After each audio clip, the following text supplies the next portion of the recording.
Salut les amis et bienvenue sur votre plateforme.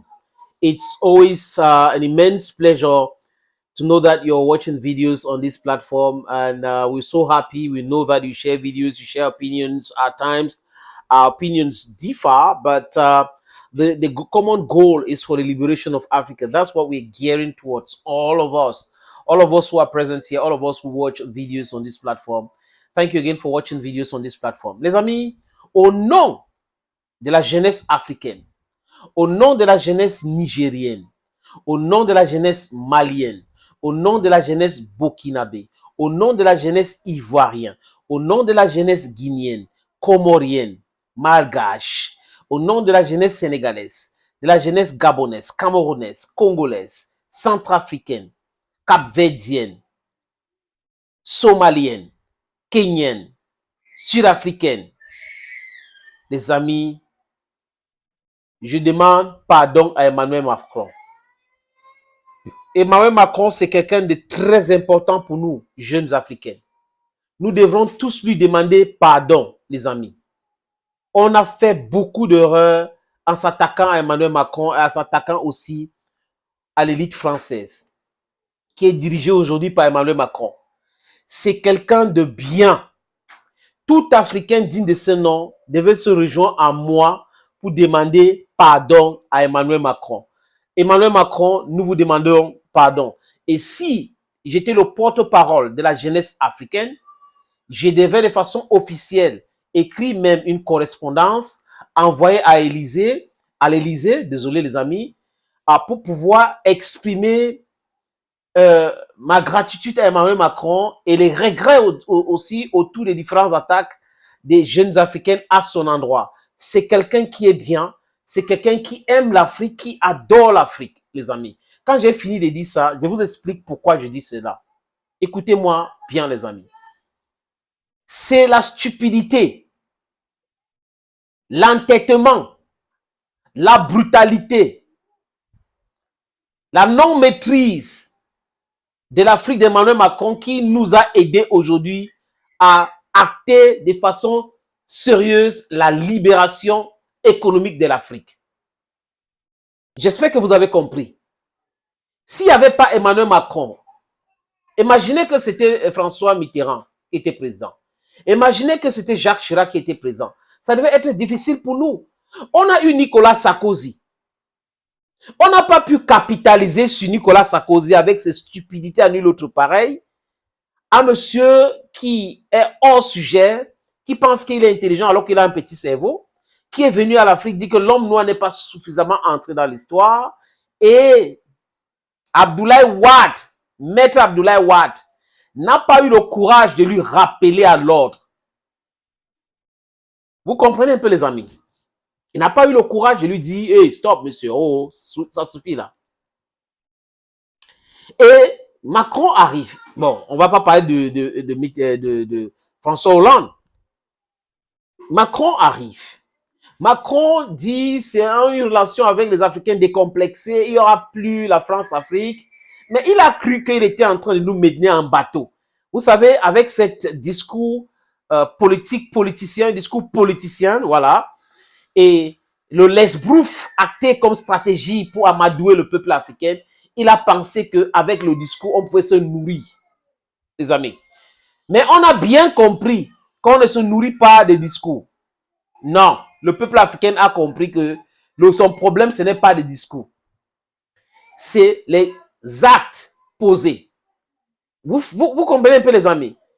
L'amour, c'est avec les actes, c'est pas forcément avec les paroles. Il y a des gens qui aiment je t'aime, alors qu'au fond, ce sont des hypocrites. Il y a d'autres qui ne disent pas facilement je t'aime, alors qu'au fond de lui, il vous aime bien. Donc Macron a pensé que c'est cette façon de dire oui, j'aime les Africains, je vais travailler avec les Africains, je vais organiser les jeunes Africains à Montpellier, ils vont me parler de façon décomplexée et autres, et qui va changer quelque chose. Non, les Africains l'avaient déjà compris. Emmanuel Macron est venu nous aider à nous libérer rapidement de la France. Regardez le Mali. Les erreurs de François Hollande, la stupidité analytique politique de François Hollande, l'immaturité et l'hypocrisie de ce monsieur a poussé l'armée malienne apprend les choses en main. L'armée malienne a pris les choses en main parce que cette France-là était très, très dangereuse pour l'unité du Mali. Cette France est arrivée pour faire quoi, les amis? Pour continuer à diviser ce pays parce qu'il faut continuer à le piller. That is what they wanted in Mali. But unfortunately for them, they never knew there was somebody called Assimi Goïta. He came to power, he took power, he gave it back to civilians, and they collected the power later on and they said, hey, we can continue like that. Et regardez comment il est en train d'essayer d'unifier le Mali. De force, c'est comme ça maintenant. Il n'y a pas de breeding ground pour les drogués de MLLA, les terroristes de MLLA, les djihadistes financés par ceux que vous connaissez très bien. Et là, ça a produit quoi? La France chassée du Mali. Les bases militaires françaises et onusiennes, voilà, on les a chassées.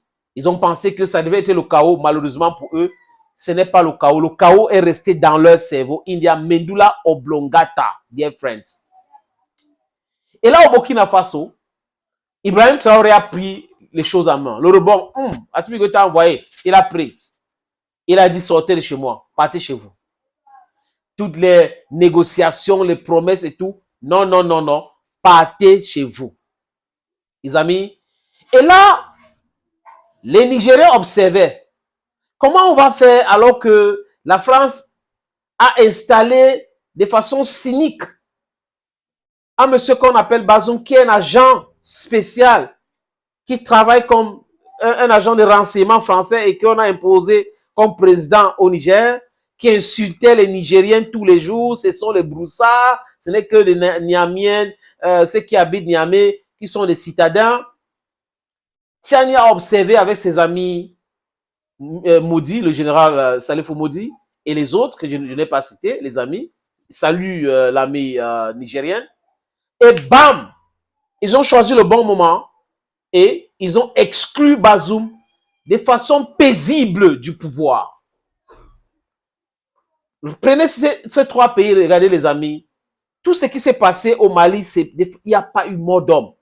Au Burkina Faso, il n'y a pas eu mort d'homme. Au Niger, la même chose. La suite, c'est où? C'est important. Et là, Emmanuel Macron se réveille. Parce qu'il pensait qu'il va utiliser comme base arrière le Niger avec ses trois bases militaires pour déstabiliser davantage le Burkina Faso, pour déstabiliser davantage le Mali, parce qu'il y a une zone qu'on appelle la zone de trois frontières. Malheureusement pour lui, Abdourahmane Tiani est arrivé, Modi est arrivé pour dire stop. On ne peut pas avoir nos frères d'armes de l'autre côté qui sont en train de combattre les terroristes. Nous souffrons aussi de ces terroristes-là que vous avez créés et vous continuez à penser qu'on ne doit pas travailler avec eux. Et là, le peuple du Niger a pris les choses en main. La jeunesse du Niger, ils ont pris les choses en main. Pour faire quoi, les amis? Cette jeunesse qui a pris les choses en main, bloquer les militaires français dans leur base. Maintenant, le ministre des Affaires étrangères du Niger et des Nigériens à l'étranger a convoqué l'ambassadeur de la France, Sylvain Itten. Le bon monsieur pense qu'il est en terrain conquis, donc il n'a pas à répondre à une invitation de ministre parce qu'il ne le reconnaît pas, il reconnaît Bazoum comme si c'était son pays. On a bloqué aussi dans son ambassade et persona non grata. La finalité, c'est que le 22 décembre dernier, les dernières forces françaises qui étaient au Niger sont parties. Tout ce que je vous raconte là est arrivé par l'aide d'Emmanuel Macron qui pensait qu'il était trop fort menacé avec la CEDEAO, une organisation moribonde, une organisation qui est en train d'appauvrir le peuple, une organisation qui ne pense pas à la sécurité. Regardez le Nigeria en proie au Boko Haram, la Côte d'Ivoire qui a un dictateur qui a la tête, qui endette le pays sauvagement, mais qui fait des discours en parlant des chiffres de 7% de croissance l'année prochaine, en pensant que c'est parce qu'on allait prendre l'argent au Fonds monétaire international, qui est une organisation qui est là pour détruire les économies, et lui-même il le sait, mais comme il a été moulé dans son moule de Fonds monétaire international, il ne peut pas dire la vérité au peuple et tout. Et au Cameroun, on a les mêmes dirigeants, ils ne peuvent pas contester quelque chose, ils sont là seulement pour aller prendre l'argent au Fonds monétaire international, et certains ministres volent même les milliards et rester à la maison avec. Voilà l'image de ce que la France a fait de très dangereux pour le peuple africain. Très, très dangereuse la France, pour nous. Parce qu'ils ont installé ces gens-là qui sont en train de nous polluer. On a le sous-sol, on n'arrive pas à transformer les choses que nous avons. Le pétrole, le Cameroun produit le pétrole, mais le Cameroun n'arrive pas à raffiner son propre pétrole. Le Cameroun doit réacheter le pétrole et le gouvernement parle des subventions et tout ça là. Ils n'ont même pas honte. 42 ans après, ils racontent les mêmes histoires et menacent des enseignants qui sont en train de fuir pour aller au Canada parce qu'on ne les respecte pas. Ils ont trop souffert et ils ont commencé avec le mouvement OTS. Et là, Paul Biya, avec ses ministres, semble dire que c'est les opposants qui sont derrière eux et tout ça qui veut déstabiliser le Cameroun. Toujours cette théorie de complot. Quand les gens sont incapables de régler un problème, quand les gens sont incapables de lire même leur propre constitution qui donne le droit de grève aux gens, ils entrent dans la facilité. Oh, vous êtes manipulés, les amis. Donc, vous voyez que c'est Emmanuel Macron qui nous a aidés. Donc, nous devons être reconnaissants envers Emmanuel Macron aujourd'hui, les amis. Vous comprenez pourquoi il dit nous devons demander pardon à Emmanuel Macron parce qu'on a trop insulté, on a trop dit des choses sur lui. Parce que s'il n'y avait pas Emmanuel Macron, ça devait prendre encore du temps. Mais cette réveil africaine aujourd'hui, et plus le non-sens qu'ils sont en train de faire en Ukraine, fait en sorte que le peuple africain, la jeunesse africaine est debout aujourd'hui. Et la jeunesse africaine veut s'affranchir. Et there's no turning back. Ni Paul Biya, ni Sassou Nguesso, ni Alassane Dramane Ouattara, ni Macky Sall vont rien faire dans ce mouvement-là que la jeunesse africaine a déjà acté. Parce qu'on n'a pas demandé l'accompagnement de ce genre que je viens de citer. Nous savons que c'est les meilleurs élèves de la France. Nous savons que c'est les chefs rebelles que la France a installés dans certains pays. Nous savons que c'est les gens qui sont dans les business bidons avec la France. Nous savons que pour certains, c'est les agents commerciaux de blé ukrainien. Les amis, quand j'ai fini de dire ça, vous comprenez alors. C'est pour cette raison que je vous demande toujours de me suivre jusqu'à la fin. Thank you, friends. Thank you again for watching this video on this platform. Stay blessed and bye-bye.